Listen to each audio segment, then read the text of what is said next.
आजकल अग्निपथ योजना के नाम पे ऐसा काटा जा रहा है सरकार के द्वारा कि आज की वीडियो में वो चीज आपको मैं उजागर करने वाला हूँ। दोस्तों, आपको पता ही होगा, जब से अग्निपथ योजना लागू की गई तब से लेके अभी तक ये विवादों में है। जून 2022 के बाद में जब अग्निपथ योजना लागू की गई, जिसके अंतर्गत भर्ती होने वाले जवान को सोल्जर न कह के उसको अग्निवीर से संबोधित किया जाता है, तब से लेके अभी तक और आने वाले जब तक ये योजना खत्म नहीं जाती या इसमें चेंजमेंट नहीं हो जाता है तब तक इसका और विवादों का चोली दामन का साथ है। तो आज वक्त है इसके ऊपर में कुछ काम करने की, लेकिन इसके ऊपर में काम न करके इसको कैसे जनता का जो ध्यान है कैसे भटकाया जा सके, उसके लिए जो हमारी बीजेपी गवर्नमेंट है, जो हमारी एनडीए गवर्नमेंट है, वो काम कर रही है। जैसे कि अभी वो ये वादे कर रहे हैं कि स्टेट के अंदर में इन लोगों को पुलिस में कोटा दिया जाएगा, इन लोगों को माइनिंग डिपार्टमेंट में कोटा दिया जाएगा, और इन लोगों को जो है कि जहां जहां पर बीजेपी की सरकार, ये बोल रहे हैं राज्य। तो इन सब चीजों का मैं आपको बताऊंगा कि कितना इसमें सच्चाई है, कितने इसमें जुमले हैं। आपको आज की वीडियो में सारी चीज कॉन्सेप्ट आपको क्लियर हो जाएगा। जय हिंद साथियों, मैं हूं आपका साथी भूतपूर्व सैनिक मनोज सिंह, और एक बार फिर आपका अपने YouTube channel ex army soldier में स्वागत है। दोस्तों, अग्निपथ योजना का विरोध जब से लागू हुई है 2022 तब से मैं करते हुए आ रहा हूं, और ये जारी रहेगी जब तक कि ये अग्निवीर योजना बंद ना हो जाए।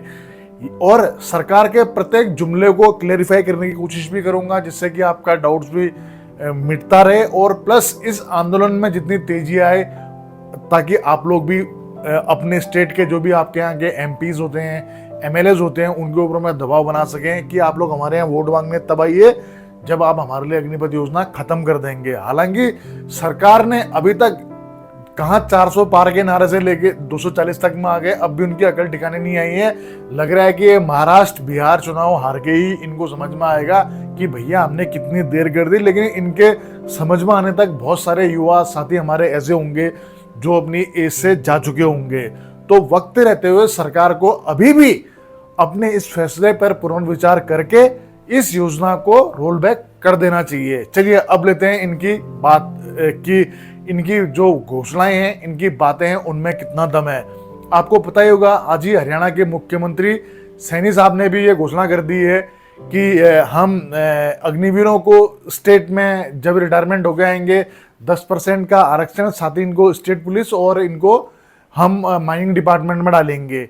तो इस फैक्ट का आपको मैं रियलिटी बता देता हूँ। क्या आपको यकीन है कि आने वाले जो चुनाव है, हरियाणा के चुनाव शायद 4 साल भी वक्त ही नहीं बच गया, अभी 1 साल के अंदर में चुनाव है, तो आपको लग रहा है कि बीजेपी गवर्नमेंट आएगी नहीं आएगी?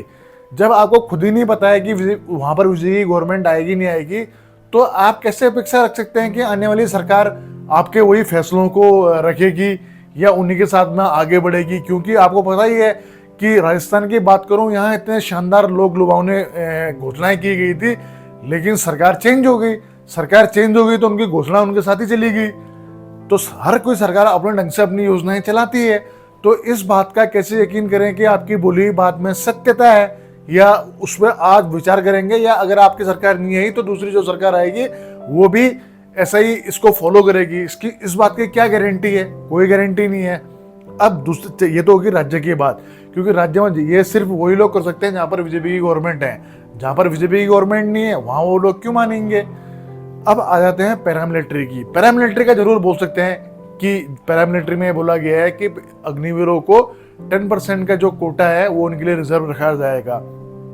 तो अब रिजर्वेशन की डेफिनेशन क्या होगी?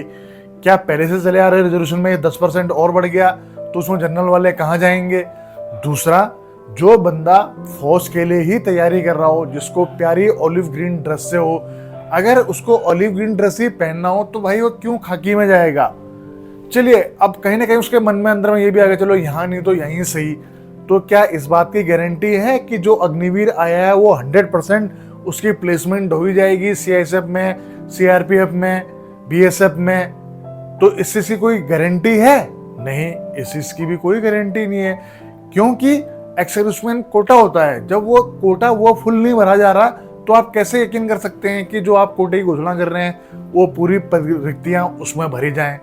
तो कहीं ना कहीं मैं इसको पूरा का पूरा सरकार का जुमला मानता हूं, या कुछ बहुत जो उन्होंने घोषणा करी है उसमें मुझे दम नजर नहीं आता। क्योंकि इसलिए बोल रहा हूँ क्योंकि न तो आने वाली सरकार का पता है कि अगली सरकार एनडीए की आएगी, न स्टेट्स का ही सरकारों का पता है कि अभी जहाँ बीजेपी है वहाँ अगली बार बीजेपी आए या नहीं आए। आप इसके चीज़ का कोई बोल सकते हैं, पहले से नहीं बोल सकते हैं ना। तो वैसे ही इन घोषणाओं में कहीं भी दम नजर नहीं आता। सरकार को इस अग्निपथ योजना पर पुनर्विचार करना चाहिए ताकि उनको और ज़्यादा नुकसान राज्य के चुनाव में न हो। यह हमारी सरकार का सोचना है। बाकी आप लोगों को क्या लगता है, अपनी राय कमेंट्स में जरूर देना। जय हिंद, जय भारत, वंदे मातरम, भारत माता की जय। दोस्तों सब्सक्राइब कीजिए एक्स आर्मी सोल्जर को डिफेंस की सबसे सटीक और सबसे आसान भाषा में जानकारी के लिए। साथ ही बेल आइकन को प्रेस करें ताकि आपको नोटिफिकेशन सबसे जल्द मिले।